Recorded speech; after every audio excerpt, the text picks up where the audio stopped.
चलो दोस्तों, आर्टिकल 1 से 4 हमारे पार्ट 1 में आपको मिलेगा। आर्टिकल 1 से 4 बहुत ध्यान से कहानी सुनो सब लोग, और कुछ मत करो, पेन कॉपी रख दो, बस मुझ पे छोड़ो और एक बार कहानी सुन लो। राइट, एक बार अगर आप कहानी सुन लेंगे, उसके बाद जीवन में आप कभी भी आर्टिकल 1 से 4 नहीं भूलेंगे। ठीक है, ओके। तो मेरे भाई, आर्टिकल 1 आपका जो पार्ट 1 है हमारे कॉन्स्टिट्यूशन का, वो डील करता है आपके बेसिक स्टेट्स, यूटी और टेरिटरी से। जो ये बताता है कि भारत में कितनी यूटी हैं, कितनी आपकी टेरिटरीज हैं भारत की। राइट, आपके भारत के राज्य कौन कौन से हैं, कैसे आप राज्यों में चेंजेस कर सकते हो एंड क्या कर सकते हो, ये सारी चीजें दोस्तों आपकी बताता है। ठीक, तो आर्टिकल 1 ध्यान सुनना। आर्टिकल 1 इज लाइक नामकरण सेरेमनी। राइट, इमेजिन करो आपका संविधान न्यू बॉर्न बेबी है, तो सबसे पहले आप क्या करोगे? नाम रखोगे ना भाई। तो आर्टिकल 1 प्राउडली कहता है कि हम हैं भारत, हम हैं इंडिया। इस पर भी विवाद हुआ था कुछ दिन पहले है ना, इस पर भी कुछ दिन पहले विवाद हुआ था। मतलब लोग, सोशल मीडिया ना अलग कहानी चल रही है भाई ठीक है।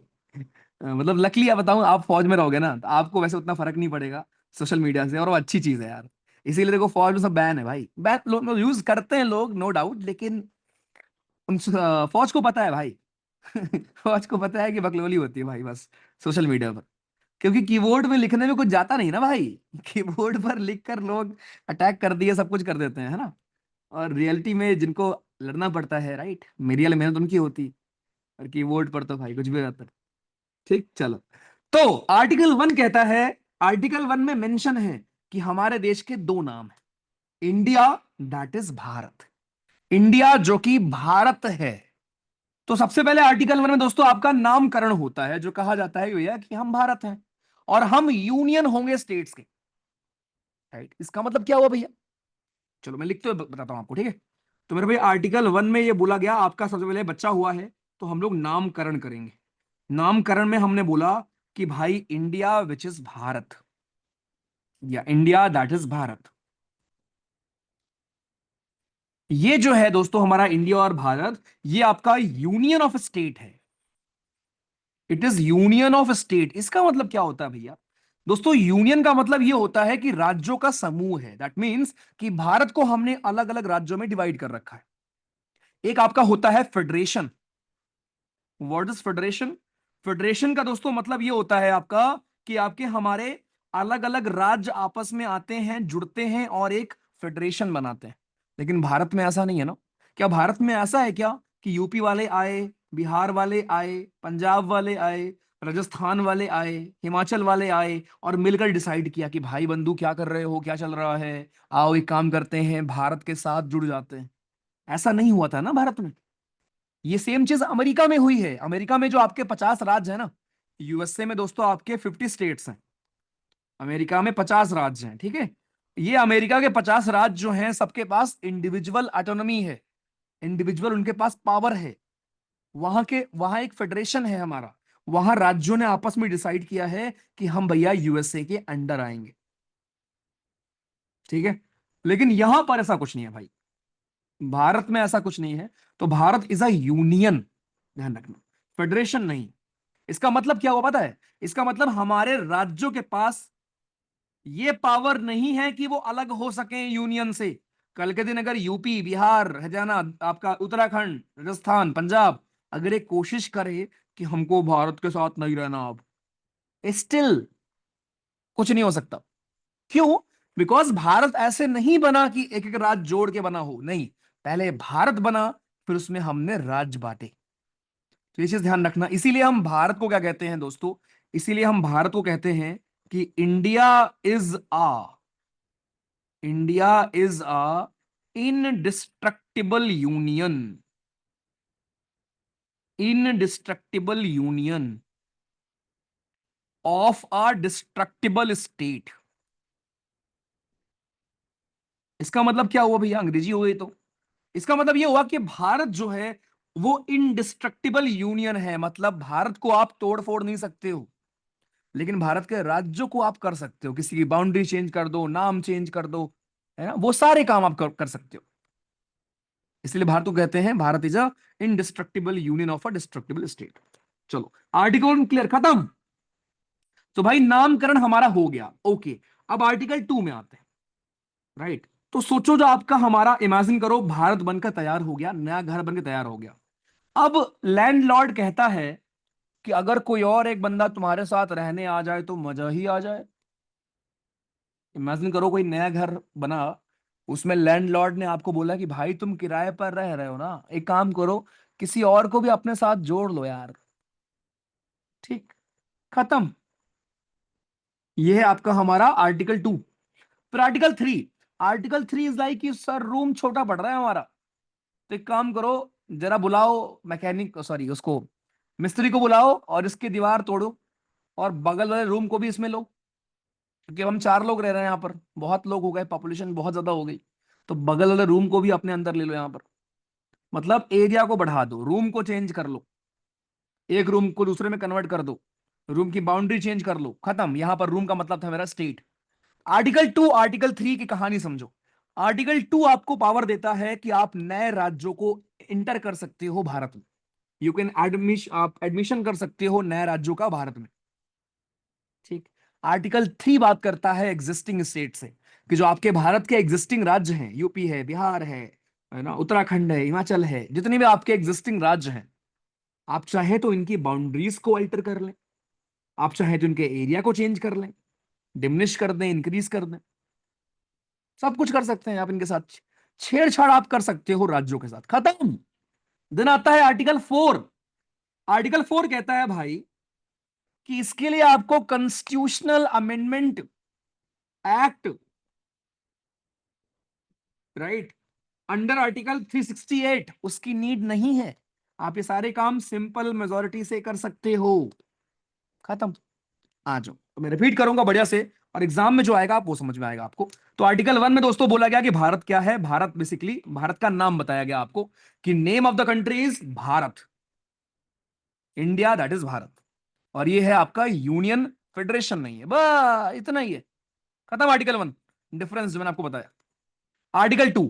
आर्टिकल 2 दोस्तों आपको हक देता है कि पार्लियामेंट चाहे तो, ध्यान सुनना, कौन, प्रेसिडेंट नहीं, पार्लियामेंट, पार्लियामेंट चाहे तो सिंपल मेजोरिटी से। अच्छा, मेजोरिटी क्या होती है भैया, अभी तुमको बता दूंगा मैं, ठीक है। Simple majority, absolute, effective, special, सारे मैं आपको बता दूंगा। सो अगर पार्लियामेंट चाहे भाइयों, तो आपके सिंपल मेजोरिटी से वो एडमिट कर सकता है, एस्टैब्लिश कर सकता है नए राज्यों को। जब सिक्किम को भाइयों हमने भारत का पार्ट बनाया था, तो हमने आर्टिकल 2 का ही यूज किया था।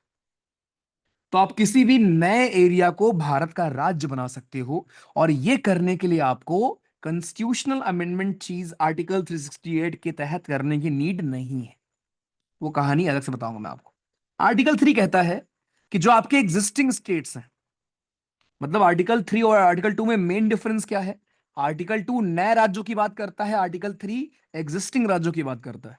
कि जो आपके ऑलरेडी राज्य हैं, आप चाहे तो उनकी बाउंड्री चेंज कर लें, आप चाहे तो उन्हीं में से 2 राज्य बना दो, उन्हीं के एरियाज को हाफ कर दो, डबल कर दो, डिमिनिश कर दो, कुछ भी कर लो, और ये सारा काम आप सिंपल मेजोरिटी से ही कर सकते हो। Article 4, right.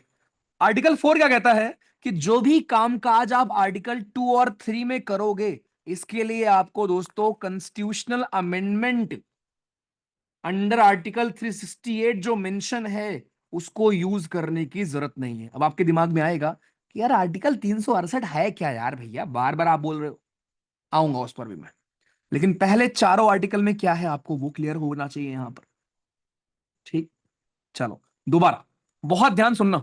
आर्टिकल 1 में हम नामकरण करते हैं कि भारत कौन है, भारत के राज्य कौन है। भारत एक यूनियन है हमारा, जिसमें राज्यों का समूह है, खत्म। आर्टिकल 2 कहता है कि आप किसी भी नए राज्य को भारत का पार्ट बना सकते हो, किसी भी नए एरिया को भारत का राज्य बना सकते हो। आर्टिकल 3 हमारा कहता है कि जो एग्जिस्टिंग राज्य हैं, आप उनमें बाउंड्रीज अल्टर कर सकते हो, चेंज कर सकते हो। जैसे मान लो आपका मन हुआ एक दिन, आपके सेंट्रल गवर्नमेंट का मन हुआ, पार्लियामेंट का मन हुआ कि यार क्यों ना हम एक काम करें, यूपी का ना, यूपी को हम ब्रेक करके उत्तराखंड बना दें। यूपी से ही उत्तराखंड बना है ना, राइट। तो यूपी से हम एक काम करते हैं, उत्तराखंड बना देते हैं। तो इसके लिए क्या प्रोसेस होता है वो समझो। इसके लिए प्रोसेस आपका ये होता है कि प्रेसिडेंट साहब आपके यूपी से पूछेंगे, कहा हो यूपी, तुम्हारा एरिया हम थोड़ा सा निकाल रहे हैं, तुम्हें कोई दिक्कत? यूपी सरकार बोलेगी हाँ साहब दिक्कत तो है, प्रेसिडेंट साहब बोलेंगे तो हम क्या करें, दिक्कत है तो फिर भी हम करेंगे। कहने का मतलब, प्रेसिडेंट की ड्यूटी होती है उस राज्य, जिस राज्य के साथ आप छेड़छाड़ कर रहे हो, जिस राज्य की बाउंड्री आप चेंज कर रहे हो, नेम चेंज कर रहे हो, कुछ भी कर रहे हो, राइट, तो उस राज्य से एक बार प्रेसिडेंट को पूछना पड़ेगा कि भैया तुम्हें कोई दिक्कत तो नहीं है। वो राज्य क्या बोलता है कि दिक्कत है दिक्कत नहीं है, उससे कुछ फर्क नहीं पड़ता। It is not binding on president. President has to ask, okay, president को पूछना ही पड़ेगा, लेकिन उसका जवाब क्या आता है राज्य का, इट इज नॉट बाइंडिंग। खत्म। यहां पर ये लिखा था। और ये सारे काम दोस्तों आपके सिंपल मेजोरिटी से होंगे, पार्लियामेंट से, ध्यान रखना।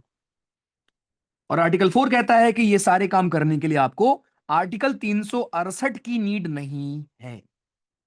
दैट्स इट, खत्म। फिर एक सवाल आया था आपकी परीक्षा में, इसका मैं पोल दे रहा हूं पहले इसका जवाब दो, फिर मैं आपको सिखाऊंगा आर्टिकल 368 कहता क्या है, और फिर आप बताना कि आपका आर्टिकल 1 2 3 4 और 368, तुम्हारे 5 आर्टिकल खत्म हो गए और तुम्हें समझ ही भी नहीं आया होगा। अपने कर सकते।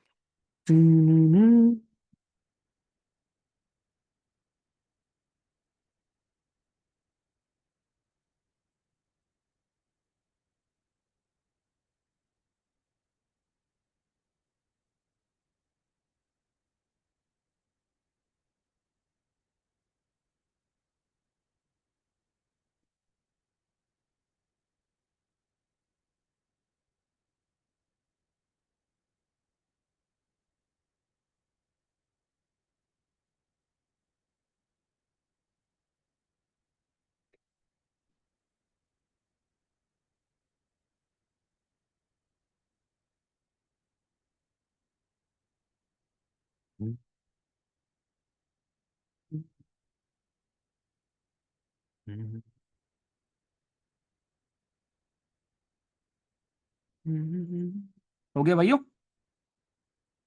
Good good good good good good good.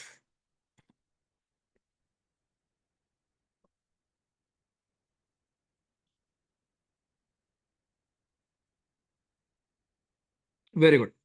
और ये मैं आपको भी सिखाऊंगा कि हमारे आर्टिकल 368 के तहत हम कौन कौन से अमेंडमेंट करते हैं और कौन सा नहीं करते। चलो शाबाश, गुड। तो मेरे भाई इसका आंसर क्या होगा दोस्तों, ध्यान सुनना, कुछ लोग जैसे गलत हुआ है, सीखो आओ। आपसे बोला गया कि अगर आपको नया राज्य क्रिएट करना है, नया राज्य बनाना है, तो ये करने के लिए आपको किस चीज की नीड होगी? पहला, आपको अमेंडमेंट करना होगा अंडर आर्टिकल 368। बोलकर तुमको मैं पढ़ा रहा हूं सेम चीज, कि यही चीज तो नहीं करनी, इसकी ही तो नीड नहीं है। तो ये जो 25% है जिन्होंने गलत किया है, क्या नशे में है क्या आप? अभी क्या सिखाया कि आर्टिकल 368 के अंडर आपको अमेंड करने की जरूरत नहीं है। खत्म। आपको आधे राज्यों की परमिशन चाहिए होगी। रैटिफिकेशन का मतलब होता है आधे राज्यों की परमिशन नहीं चाहिए भाई। कब मैंने पढ़ाया तुमको ऐसा? सिंपल मेजोरिटी से पास हो जाएगा, खत्म। आंसर इसका थर्ड होगा। तो कितने आसान सवाल को तुम गलत कर देते हो। चलो आ जाओ।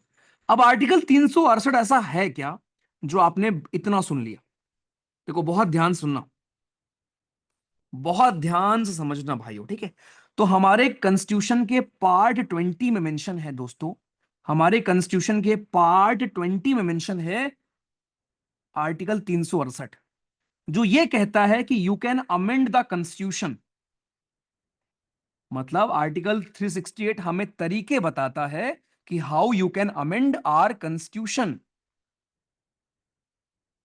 तो ये कहता है आप कॉन्स्टिट्यूशन को अमेंड कर सकते हो बाई एडिशन, कोई चीज को ऐड कर कर, बाई वेरिएशन, किसी चीज को चेंज कर कर, या रिपील, रिपील का मतलब होता है कोई चीज को रिमूव करके। तो इन तीन तरीकों से दोस्तों आप अपने संविधान को अमेंड कर सकते हो, ठीक है? ग्रेट।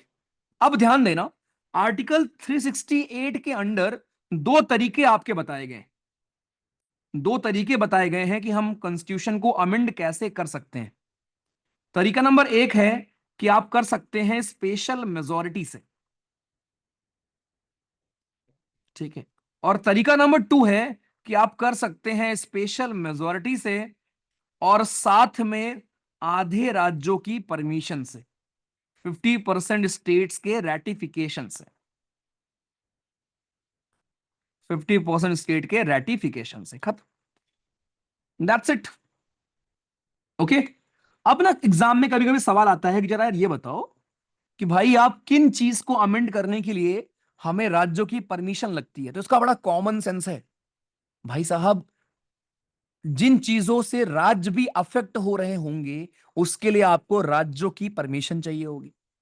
जैसे आपका अगर आपको अमेंड करना है आर्टिकल 54 में, 55 में, 73 में, 162 में, 241 में, या आपको अमेंड करना है सेवेंथ शेड्यूल में। अब इसमें क्या मेंशन होता है सब आप आगे पढ़ोगे। सेवेंथ शेड्यूल में अगर आपको अमेंड करना है, या आपको अमेंड करना है राज्यसभा की किसी चीज में, या आपको अमेंड करना है आपके चैप्टर 4 में पार्ट 5 के, चैप्टर 4 ऑफ पार्ट 5, या आपको अमेंड करना है चैप्टर 5 ऑफ पार्ट 6, या चैप्टर 1 ऑफ, बस इसको भी नोट कर लो, ठीक है, आप पढ़ोगे इसको आगे जाके, चैप्टर 1 ऑफ पार्ट 2। तो मेरे भाई अगर आपको इन इन जगह पर अमेंड करना है तब आप यूज करते हैं आधे राज्यों की परमिशन आपको लगती है, वरना नॉर्मल आप सिंपल मेजोरिटी से हमारे कॉन्स्टिट्यूशन को अमेंड कर सकते हो। ओके। तो दो तरीके दोस्तों आपके बताए गए हैं अंडर आर्टिकल 368। अब एक चीज ध्यान रखना कि कॉन्स्टिट्यूशन को अमेंड करने का एक और तरीका होता है बाय सिंपल मेजोरिटी। आप सिंपल मेजोरिटी से भी दोस्तों कॉन्स्टिट्यूशन को अमेंड कर सकते हो। इंटरेस्टिंग चीज यह है कि this method is not mentioned in आपके आर्टिकल 368। ये चीज आर्टिकल 368 में मेंशन्ड नहीं है। बस अब इसी के ऊपर सवाल आता है, तो अगर किसी के ऊपर से गया है तो मैं किस लिए हूं। देखो ध्यान से भाइयों, भाइयों आपने अभी तक यह पढ़ा कि आर्टिकल 1 2 3 4 में लिखा है क्या, वो आपने देखा। आर्टिकल 2 3 में क्या था कि भारत में नए राज्य कैसे बन सकते हैं, ये जो आपके एग्जिस्टिंग राज्य हैं उनकी बाउंड्री से लेकर हर चीज को आप कैसे अल्टर कर सकते हो। फिर आपको यह बताया गया कि ये सारे काम करने के लिए दोस्तों आपको सिंपल मेजोरिटी की नीड है, आर्टिकल 368 की नीड नहीं है। ऐसा क्यों बोला गया? क्योंकि आर्टिकल 368 हमारा तरीका बताता है कॉन्स्टिट्यूशन को अमेंड करने का, जिसमें दो तरीके मेंशन होते हैं, स्पेशल मेजोरिटी और स्पेशल मेजोरिटी प्लस आधे राज्यों की परमिशन। लेकिन क्योंकि आपको आर्टिकल 2 3 में चेंज करने के लिए सिंपल मेजोरिटी की नीड होती है, इसीलिए हम ये कह सकते हैं कि आर्टिकल 2 और 3 में चेंज करने के लिए आपको आर्टिकल 368 की नीड नहीं होती। Simple, that's it. तो बस ये ध्यान रखो कि आर्टिकल 368 में हमारे तरीके बताए गए हैं कैसे हम संविधान को अमेंड कर सकते हैं। दो तरीके बताए गए हैं, लेकिन हम सिंपल मेजोरिटी से भी अमेंड कर सकते हैं, और ये बात आर्टिकल 368 के तहत नहीं आती, ये अलग से होती है। बस दैट्स इट। और ये तुम्हारा ना कैसे हम अमेंड कर सकते हैं, ये तुम्हारे आईएएस का एग्जाम का क्वेश्चन है कि आप कौन से तीन मेथड का यूज करके अमेंड करते हो। खत्म। राइट बालक पाटी, चलो। तो आपका आर्टिकल 368 में क्या है वो आपने सीखा, 1 2 3 4 में क्या है वो आपने सीखा। राइट। अब जब पता है आपको, जब भारत आपका गणराज्य बना, भारत जब रिपब्लिक बना ना, उस टाइम पर भारत में दोस्तों अलग अलग आपके पार्ट में थे आपके स्टेट्स। आज जो आपको देखने को मिलते हैं 28 राज्य, है ना, तब ऐसे नहीं थे। ओके, तब आपके हमारे अलग अलग पार्ट्स में थे। राइट। ऐसे देखो आपके ऐसे राज्य थे हमारे। पार्ट डी में आपका अंडमान निकोबार था, पार्ट सी में अजमेर, भोपाल, बिलासपुर। मतलब ये देख लो आपके राज्यों के नेम है। उस टाइम पर राज्य कौन कौन से थे? त्रिपुरा, मणिपुर, कच्छ एक राज्य था, हिमाचल, दिल्ली, कूर्ग, कूर्ग अलग था, कूच बिहार अलग था, मैसूर अलग था, सॉरी, विंध्य प्रदेश अलग था, यूपी का नाम था यूनाइटेड प्रोविंस। अब सोचो जब यूपी का नाम हमने चेंज किया होगा, यूपी को हमने यूनाइटेड प्रोविंस से उत्तर प्रदेश किया होगा, राइट, उत्तर प्रदेश किया होगा, तो ये चीज कैसी हुई होगी? Simple majorities. क्या इसके लिए आर्टिकल 368 की नीड पड़ी होगी क्या? नहीं भैया। क्यों? क्योंकि उसमें स्पेशल मेजोरिटी का मेथड मेंशन होता है, जो कि आप इस काम के लिए यूज नहीं करते। That's it. आई। अब राज्यों और यूटी का फिर फॉर्मेशन आपका स्टार्ट होता है दोस्तों। जब 1947 में हम आजाद हुए तो आपके राज्यों का सही से गठन हुआ नहीं था, ठीक। तो 1947 के बाद ना भाइयों, डिमांड उठनी शुरू हुई, लोगों ने बोला कि हमारी मांगे पूरी करो, हमारी मांगे पूरी करो। तो फिर उनसे पूछा गया, भाई मांगे क्या है, मांगे तो बताओ। तो उन्होंने बताया, मेरी मांग ये है कि यार आप लैंग्वेज के आधार पर राज्यों का बंटवारा करो। आजादी के बाद दोस्तों लोगों की मांग हुई कि भाषा के आधार पर राज्यों का बंटवारा किया जाए। तो उस टाइम की सरकार ने मना कर दिया कि नहीं यार, ये चीज ठीक नहीं है, लैंग्वेज के आधार पर डिवाइड करना अच्छी बात नहीं है। फिर बनाई गई एक दोस्तों हमारी कमिटी, जिसका नाम है धर कमिटी, धर कमीशन। धर कमीशन बनाया गया। धर कमीशन ने मना कर दिया कि नहीं, धर कमीशन की रिकमेंडेशन है कि राज्यों को हमें लैंग्वेज के आधार पर नहीं बांटना चाहिए। लेकिन फिर भी मांग उठती रही। फिर आपका आता है जेवीपी कमिटी, जिसने बोला कि नहीं, राज्यों को हमें लैंग्वेज आधार पर नहीं बांटना चाहिए। क्या काम कर रहे हो, गंदा काम कर रहे हो नहीं, राइट। अच्छी चीज नहीं है ये, गलत बात है। लेकिन स्टिल लोग प्रोटेस्ट करते रहे, करते रहे, करते रहे। फिर दोस्तों बनाई गई फजल अली कमेटी। फजल अली कमेटी, राइट। उससे पहले पहला लिंग्विस्टिक बेसिस पर आपका राज्य बना हमारा आंध्र प्रदेश। आंध्र प्रदेश को हमने बनाया दोस्तों इस बेसिस पर कि वहां के लोग अलग भाषा बोलते हैं। ओके। तो अलग भाषा बोलने वाले दोस्तों लोग हमारे यहां पर, अलग भाषा बोलने वाले हमारे पहला राज्य बना जो कि लैंग्वेज के आधार पर डिवाइड हुआ, उसका नाम है आंध्र प्रदेश। और फिर फजल अली कमेटी आई, जिसको जिम्मा दिया गया कि जरा बाकी राज्यों का हम गठन कैसे करें, उसके लिए आप हमें हेल्प करें सरकार की। बस तो एग्जाम में ये आता है कि धर कमेटी, जेवीपी कमेटी, फजल अली कमेटी, ये किससे जुड़ी हुई है? तो ये आपकी जुड़ी है लैंग्वेज के बेसिस पर राज्यों को डिवाइड करने से। बस देख लो भैया आपको, जो मैंने आपको बताया, खत्म।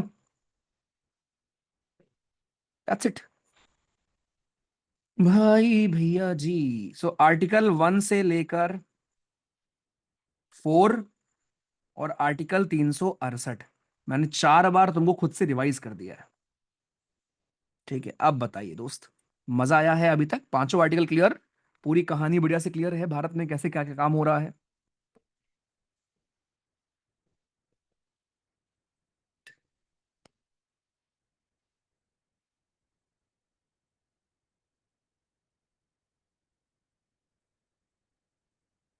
ओके, मेजोरिटी के टाइप्स बता दूं, ठीक है, आज।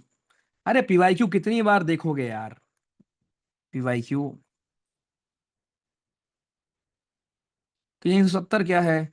370 में भैया जी स्पेशल हमने पावर दिया था जम्मू कश्मीर को, स्पेशल स्टेटस दिया था हमने जम्मू कश्मीर को, जो फिर हमने बाद में रिमूव कर दिया।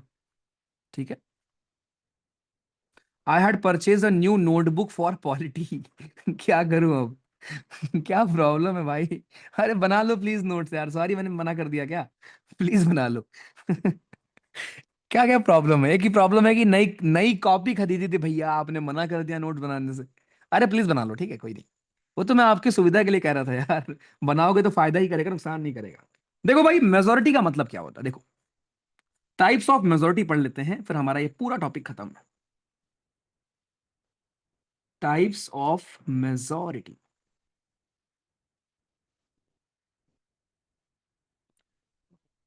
1.5 घंटा ऑलमोस्ट बीत गया, समझ ही नहीं आया भाई, क्या खतरनाक।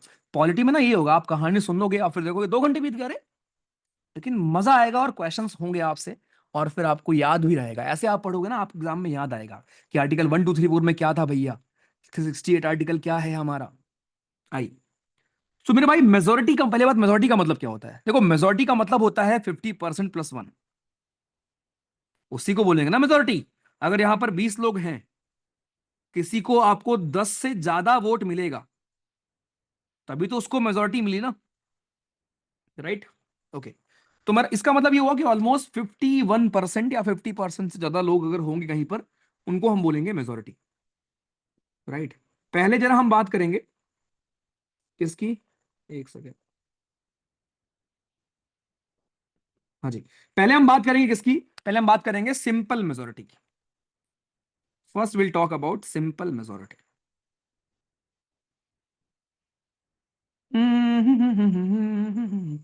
सिंपल मेजोरिटी का मतलब होता है वेरी सिंपल। ठीक है। इसमें दोस्तों क्या होता है, आपको अगर ऑर्डिनरी बिल पास करने होते हैं नॉर्मली, राइट, जैसे फॉर एग्जांपल अगर मान लो 500 लोग हैं लोकसभा में, एग्जांपल से मैं आपको समझाता हूं, ठीक है। मान लो आपकी क्लास में, या चलो पार्लियामेंट मान लो, आपके लोकसभा में 500 एमपी हैं हमारे, ठीक। किसी रोज टोटल 500 लोग हैं, उसमें से किसी रोज केवल 200 लोग प्रेजेंट थे, केवल 200 लोग आए थे किसी दिन। अब इन 200 में से केवल 180 लोगों ने वोट किया, केवल 180 लोगों ने वोट किया। तो अगर कोई चीज आपको सिंपल मेजोरिटी से पास करनी है तो आपको कम से कम 91 लोगों का सपोर्ट चाहिए। तो 91 या उससे ज्यादा आपके हमारे क्या होंगे, सिंपल मेजोरिटी। 91 वोट्स एनफ है आपके। कितना आसान है ना। तो इसलिए सिंपल मेजोरिटी का मतलब होता है दोज प्रेजेंट एंड वोटिंग, जो लोग आए हों और वोट कर रहे हों, उनकी मेजोरिटी को हम बोलते हैं सिंपल मेजोरिटी। ठीक है। वेरी गुड, वेरी क्लियर, कोई दिक्कत नहीं। तो अगर मान लो 500 लोग थे हमारे हाउस में और 300 लोग बंक मार दिए, खाली 200 लोग आए थे, राइट, खाली 200 लोग आए थे। अब इस 200 में दोस्तों क्या हुआ, आपके 200 लोगों में से 180 लोगों ने ही वोट किया, 20 लोग बोले नहीं मन है हमारा, नहीं करेंगे वोट। तो हमें उनसे मतलब नहीं है, हमें मतलब उससे है कि जो आया हो और वोट किया हो। तो अगर खाली 180 लोगों ने ही वोट किया है तो उसकी मेजोरिटी कितनी हुई, 91 मिनिमम। तो इतना ही आपका होता है सिंपल मेजोरिटी, कि simple majority is those who are present and voting, उनकी मेजोरिटी। तो यहां पर कोई कोरम नहीं होता भाइयों, ठीक है, नो कोरम। आपको यहां पर कोई कोरम मेंटेन नहीं करना होता। कोरम का मतलब क्या होता है भैया, what is quorum, no quorum. Quorum का मतलब होता है मिनिमम अटेंडेंस।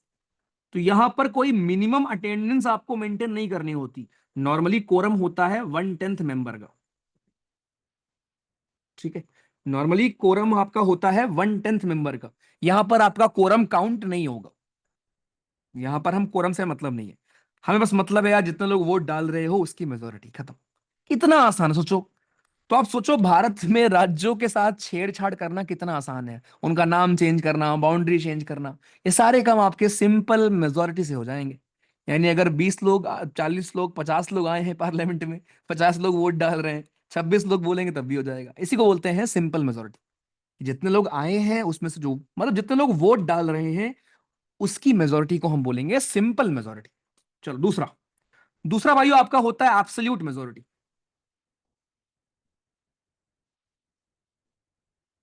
ठीक। और यहीं पर एक आपका होता है इफेक्टिव मेजोरिटी। दोनों समझना ध्यान से मेरा भाई। एब्सोल्यूट मेजोरिटी इज बेसिकली, जैसे मान लो अगर लोकसभा में टोटल सीट है आपकी 545, तो टोटल सीट की मेजोरिटी कितनी होगी, 273, खत्म। इस 273 को बोलेंगे हम लोग एब्सोल्यूट मेजोरिटी। वैसे अभी करंट में ना लोकसभा में 543 सीट है, तो इसकी मेजोरिटी होगी 272। तो इस 272 को हम बोलेंगे एब्सोल्यूट मेजोरिटी। आपने सुना होगा ना सरकारों को बोलते हुए 272 का जादुई आंकड़ा, सरकार बनाने के लिए आपको चाहिए 272 सीट, देखा होगा आपने, है ना।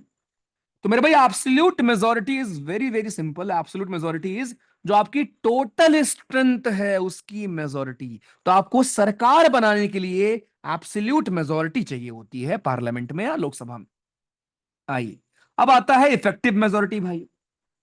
तो मेरे भाई आपकी हमारी कुछ ऐसी भी सीट होंगी ना जो खाली होंगी, भाइयों, कुछ ऐसी भी सीट होंगी जो खाली होंगी। जैसे अभी आपके हमारे पीओकी में आपकी सीट्स खाली हैं लोकसभा में, पीओकी की सीट आपकी खाली है।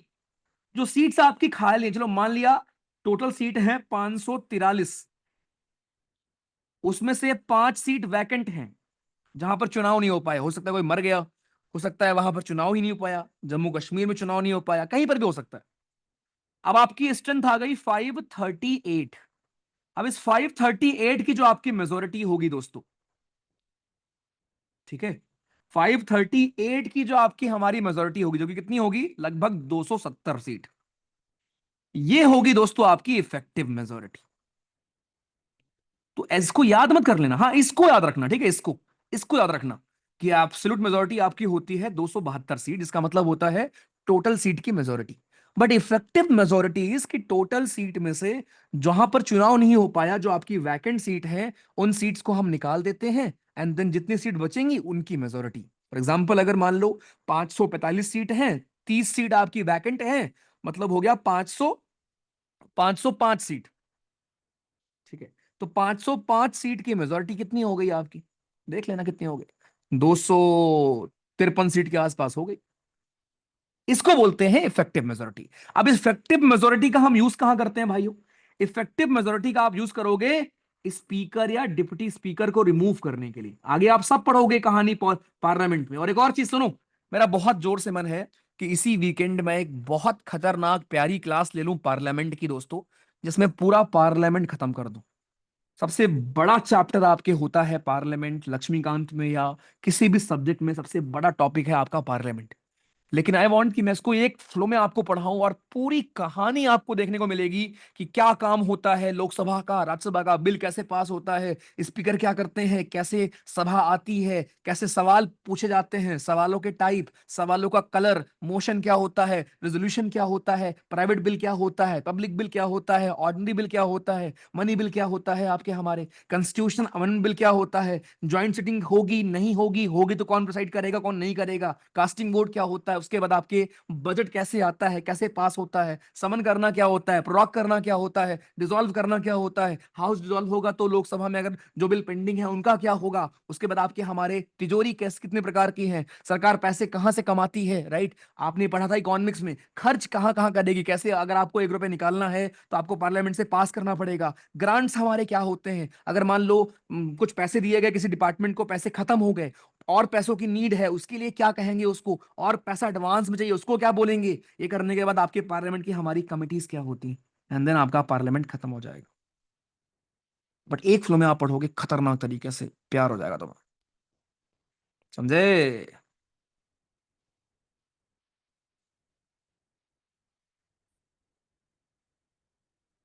स्टेशनरी फ्रंट कहाँ पहुंच गए तुम? चलो, इसी वीक कर लो टेस्ट, कभी और ले लेना। 2 मिनट साइलेंस फॉर दोज जिन्हें लग रहा है मैं संडे को दूंगा ये क्लास। बेटा सैटरडे को ले सकता हूं ना, सैटरडे को ले लूंगा दिन में तुम्हारी पॉलिटी पूरी, लक्ष्मी वो पार्लियामेंट, और संडे को आप टेस्ट करेंगे, कैसा रहेगा? दोनों काम। आ जाओ चलो।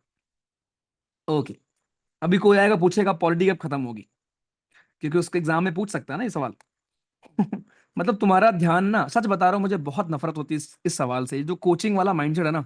सर कब खत्म कर दोगे इसको, खत्म करने से तुम्हारा कुछ नहीं भला होने वाला, राइट। जितना तुमको आज सिखाया, इससे अगर एक सवाल दो सवाल आएगा ना, उसको करके भला होगा। तो हर क्लास को, एक क्लास को एक टाइम पे लिया करो, उसको रिवाइज किया करो, ठीक है। खत्म करना होता तो 2 महीने का सिलेबस होता है तुम्हारा खत्म करने वाला, सच बता रहा हूँ तुमको मैं। खत्म करने वगैरह हम आ जाए तो फिर गूगल फॉर्म, टेस्ट, 56 बार रिवीजन, रिलेट, हजार चीजें हो ही ना। लेकिन उससे पता क्या होगा, उससे बस आप आओगे मेरे पास, सिलेबस खत्म करोगे, घर जाओगे। ठीक है, बस आ जाओ। चलो भाई, तो आपका इफेक्टिव मेजोरिटी हो गया, एब्सोल्यूट हो गया दोस्तों, और आपका हो गया सिंपल। लास्ट में आपका बचता है स्पेशल मेजोरिटी। अब देखो स्पेशल मेजोरिटी आपके वेरी करेंगे, कई तरह के होते हैं हमारे, ठीक। एक आपका होता है स्पेशल मेजोरिटी अंडर आर्टिकल 368। ध्यान सुनना, जो स्पेशल मेजोरिटी दोस्तों मेंशन थी अंडर आर्टिकल 368, ठीक है। इसमें एक तरीका यह होता है कि 2/3 of the members present and voting, जितने लोग वोट कर रहे हैं उनका 2/3 plus 50% of total membership. Total membership का 50%, नहीं समझ में आया होगा है ना, कोई बात नहीं, ठीक है। पहले मैं सारे लिख देता हूं, उसके बाद आप देखना।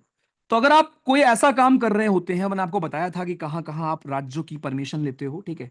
अगर आप दोस्तों कोई ऐसा काम कर रहे होते हैं, राइट, जहां पर स्पेशल मेजोरिटी की हमें नीड होती है, राइट, तो उसका मतलब होता है आपके स्पेशली आर्टिकल 368 वाले स्पेशल मेजोरिटी का मतलब होता है कि जितने लोग आए हैं और वोट कर रहे हैं उसका 2/3 प्लस कम से कम 50% लोग आए हों। इसका मतलब दोस्तों ये हुआ कि अगर मान लो स्ट्रेंथ है आपके पार्लियामेंट की 550 फॉर एग्जाम्पल, तो भाई कम से कम कम से कम 200 कितना हो जाएगा, 270, 75, 275 लोग कम से कम वोट डाले हों, समझे? कम से कम 50% लोगों ने वोट डाला हो, और जिन्होंने वोट डाला है उनका 2/3 बहुमत, 2/3 बहुमत हमें चाहिए होता है। ये है आपका हमारा आपका आर्टिकल 368 वाला स्पेशल मेजोरिटी, ध्यान रखना। ठीक, ओके, आ जाओ। इसके अलावा अगर आपको मान लो रिमूव करना है जजेस को, टू रिमूव सुप्रीम कोर्ट या हाई कोर्ट के जज, आज ये पूरा लिख लो और कल मैं सुनूंगा आपसे, ये ध्यान रखना। अगर आपको सुप्रीम कोर्ट और हाई कोर्ट के जज को रिमूव करना है भाइयों, यहां पर 50% का कोई कंडीशन नहीं होती, बस कंडीशन होती है 2/3 ऑफ प्रेजेंट एंड वोटिंग, कि मान लो 200 लोग खाली वोट कर रहे हैं, तो 200 का 2/3 लोग की हमें फेवर चाहिए। 2/3 ऑफ प्रेजेंट एंड वोटिंग, जो आपके प्रेजेंट हैं और वोट कर रहे हैं उनका बस 2/3 हमें चाहिए, ठीक है? बस 2/3 ऑफ प्रेजेंट एंड वोटिंग जो आए हैं। अच्छा, अब मान लो अगर आपको इम्पीच करना है प्रेसिडेंट साहब को, ये हो गया पहला, ये हो गया दूसरा, ये हो गया तीसरा। अगर दोस्तों आपको हमारे इम्पीच करना है प्रेसिडेंट को, तो इसमें लगता है आपका हमारा 2/3 ऑफ टोटल मेंबरशिप। अब ये अलग है, ध्यान रखना, ये सारे आपके स्पेशल मेजोरिटीज हैं भाइयों। पहले आपने पढ़ा कि आर्टिकल 368 के तहत जो स्पेशल मेजोरिटी मेंशन होती है, उसका मतलब ये होता है कि 2/3 लोग जो वोट कर रहे हो उनके 2/3 लोग फेवर में हो, साथ में कम 50% लोग फेवर में हो।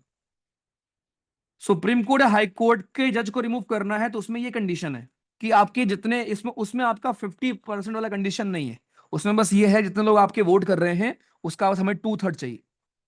और अगर आपको इम्पीच करना है प्रेसिडेंट को, तो यहां पर 2/3 चाहिए टोटल मेंबरशिप का, प्रेजेंट एंड वोटिंग का नहीं। ये और डिफिकल्ट है, याद रखना, ये चीज हमारी और डिफिकल्ट है।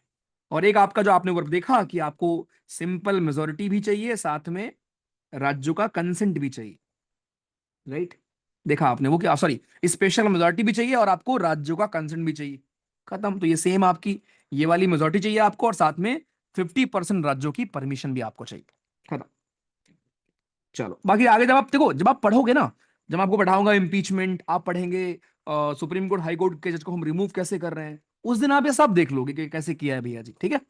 चलो, लेकिन ये याद रखना, ठीक है? तो बहुत लोगों को नहीं पता होता कि स्पेशल मेजोरिटी भी अलग अलग प्रकार की होती है। उन्होंने बस रट लेते हैं कि 2/3 of the present and voting, नहीं। 2/3 प्रेजेंट एंड वोटिंग लगती है सुप्रीम कोर्ट के जजेस को रिमूव करने के लिए, लेकिन 2/3 ऑफ द टोटल मेंबरशिप लगती है लोकसभा की प्रेसिडेंट को इम्पीच करने के लिए। और आर्टिकल 368 के तहत अगर आप कुछ अमेंड कर रहे हो तो उसमें 2/3 ऑफ प्रेजेंट एंड वोटिंग लगती है, साथ में 50% लोग कम से कम वोट कर रहे हो, ये लगता है। तो ये तीन अलग प्रकार हैं आपके, ध्यान रखें। चलो भाई, तो आपके मेजोरिटीज भी खत्म, आर्टिकल 1, 2, 3, 4 और आर्टिकल 368 भी हमारा हो गया खत्म। आए थे हम लोग पढ़ने दादाजी और पढ़े, पढ़ क्या लिया।